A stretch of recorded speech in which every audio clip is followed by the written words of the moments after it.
Effervescence en cet après-midi d'août à l'école Christine Boletti à Magenta. En effet, les enfants présentaient le résultat d'un travail commun de toute l'école à leurs camarades ainsi qu'aux parents d'élèves. Parcours civique numérique et éducation aux médias et à l'information étaient les deux points d'orgue de ce projet d'école répondant communément aux sollicitations du projet d'école de Nouvelle-Calédonie et du projet Innovécole de la direction de l'éducation de la province sud. En 2017, la province sud a sollicité les écoles volontaires afin de mener une expérimentation et nous avions le choix entre différents thèmes. Et donc évidemment, ça nous a semblé naturel à toutes de nous engager sur le thème du numérique. Parallèlement, les instructions du projet éducatif de la Nouvelle-Calédonie demandaient aux écoles d'engager les élèves dans un parcours civique. Et en fait, on a fait d'une pierre deux coups, puisqu'on a fusionné ces deux projets. Le parcours civique numérique est devenu en fait le cadre dans lequel on a intégré l'éducation aux médias et à l'information. Donc cette éducation aux médias et à l'information a pour objectif de permettre aux élèves d'apprendre à lire, à décrypter l'information et l'image. Et donc de former les élèves à un usage raisonné et citoyen des outils et des ressources numériques. Tu peux m'expliquer ce que c'est un fake? En fait, c'est une fausse image. Une fausse image? Et là, il faut essayer de découper, de la mettre. Mais sauf que là, on doit essayer de faire le découpage de l'image. Mais on n'arrive pas avec la souris. Bénéficiant d'outils numériques depuis plusieurs années, l'équipe éducative s'est donc engagée dans ce projet innovant avec pour objectif de lier ce vaste champ du numérique à la dimension citoyenneté.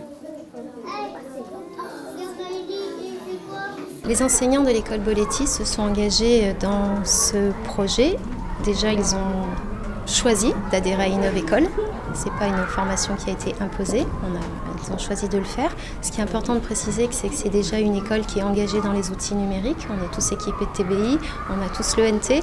Donc même si les enseignants ne se sentent pas forcément en début de formation, en tout cas, ils ont verbalisé qu'ils ne se sentaient pas experts, ils sont déjà initiés à la culture numérique à l'école. Un comité de pilotage composé de 2 conseillers pédagogiques issus de la DANC, d'une conseillère technique de la cellule TIS de la DES, ainsi que d'une enseignante de l'école, pilote du projet, s'est donc mise en place afin d'élaborer une formation destinée aux enseignants. Raconter, débattre, interagir, savoir résoudre des problèmes. Cette formation s'articule sur 3 axes. Assurer une présence numérique, développer une lecture critique de l'information, et enfin, produire de façon responsable. Il était très important de développer les pratiques collaboratives et actives de nos élèves en classe. Donc il a été choisi dans cette formation de mettre les enseignants dans ces démarches collaboratives et actives. Donc on a travaillé ensemble, on a produit des contenus ensemble, on a collaboré, on a mutualisé, on se crée une culture commune et ensuite les enseignants font la même chose dans leur classe, après avec leurs élèves. Le projet Innovécole et la formation sur l'éducation aux médias et à l'information a surtout changé mon regard sur les enfants et leurs acquis, leurs prérequis. Je me suis aperçue qu'en fait, ils savaient bien plus de choses qu'on l'imaginait et qu'ils étaient bien plus prêts en fait à ce type d'enseignement axé sur le numérique et les médias justement, beaucoup plus qu'on l'imagine. Nous qui ne sommes pas nés dans le numérique. Le côté ludo-éducatif en fait est très important. Alors bien sûr ça reste un outil, donc si la démarche est mauvaise, l'outil n'aura aucun impact en termes d'apprentissage. Mais il n'empêche que pour des enfants qui sont habitués à utiliser des écrans quotidiennement pour apprendre et pour eux tout à fait naturel et spontané et effectivement ça les motive davantage. Donc ça crée une dynamique, j'ai envie de dire, très positive à ce niveau-là. On a cliqué sur ça, après on a tapé ça et après on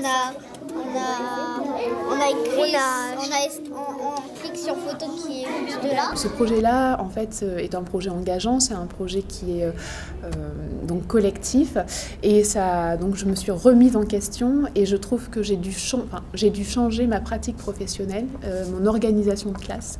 Et en fait, le plus gros du travail avec Innovécole, quand on s'engage dans ce projet, c'est d'oser faire des choses qu'on n'osait pas avant et on restait un petit peu sur nos acquis. Et c'est un petit peu de se questionner, de tâtonner, mais de changer un petit peu la pratique professionnelle. Donc il y a cette plateforme d'espace numérique de travail donc, qui est collaborative et il y a également, donc, grâce à cette formation-là, des personnes qui sont ressources et qui sont disponibles proches de nous, qui sont ressources au niveau pédagogique mais qui sont aussi ressources au niveau technique sur des logiciels qu'on ne connaissait pas, sur l'espace de travail. On a des choses à faire, à monter, des projets à monter avec notre classe. Ça nous permet aussi de lever des freins à la mise en place du projet. Je note vraiment une réelle évolution donc, dans la pratique du numérique en classe, parce qu'au départ c'était seulement pour moi. Et aujourd'hui, donc, j'arrive vraiment à faire participer les élèves sur ce projet-là. À l'inverse, j'ai un projet, je ne sais pas, en lien avec le développement durable, de partager une idée qui a un impact positif. Donc cette formation a été déclinée en 3 modules. Le module 1, la présence numérique, qui a pour objectif de permettre aux élèves et aux enseignants de comprendre qu'est-ce que c'est qu'une identité numérique. Donc la présence numérique, ça englobe l'identité. Donc qu'est-ce que c'est qu'une identité? Qu'est-ce que c'est qu'une identité numérique? La notion de trace, la notion de photo, d'avatar, mot de passe, ça englobe plein de choses. Donc je répète la consigne. 1. J'observe attentivement les documents, les photos, les images. 2. J'essaie de trouver des ressemblances peut-être. Et 3. Des différences. Et je les note sur mon document. La photo de derrière. Le deuxième module, c'est développer l'esprit critique face aux médias numériques. C'est-à-dire que toutes les informations que je reçois, que ce soit des images, des vidéos, du texte, apprendre à se poser la question tout de suite, est-ce que c'est vrai? Est-ce que c'est pas vrai? Ça a été produit quand? Par qui? Comment? Donc apprendre à distinguer le vrai du faux. Alors lis-moi la question. À quoi faut-il faire très attention lorsqu'on regarde une photographie aux informations dans un journal ou dans les magazines? Donc vous avez vu, il y a trois indices qu'on vient de repérer ici. Faire attention aux retouches.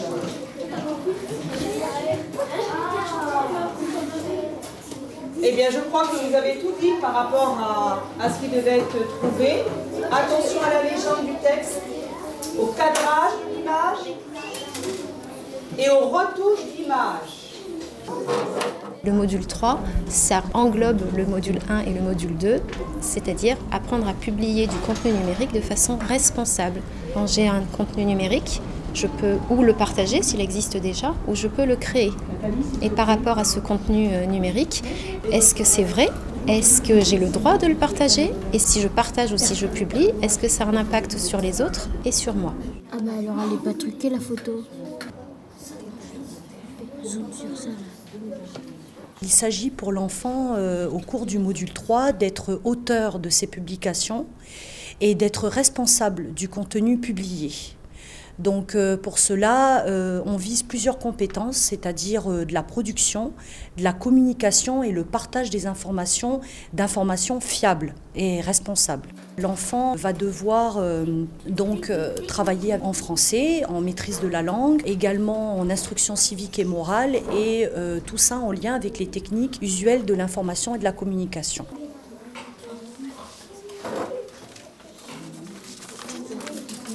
On ne peut pas tout mettre sur un blog, on ne peut pas tout dire. Il faut être responsable de ce qu'on écrit et de ce qu'on dit. Également, travailler sur le métier de journaliste. Qu'est-ce qu'un métier de journaliste ?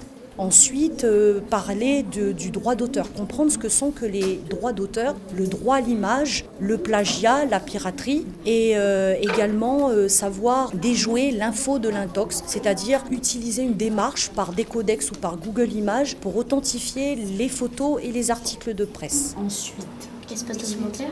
Alors l'espace documentaire, tu peux aller voir pour les photos, vas-y. Normalement, il y a les photos dans l'espace documentaire, photos musée. Là, c'est plus facile. Vas-y, ouvre. Donc vous avez les photos de la visite, d'accord? Alors maintenant, il faut créer d'abord votre cahier multimédia. Là, on sort.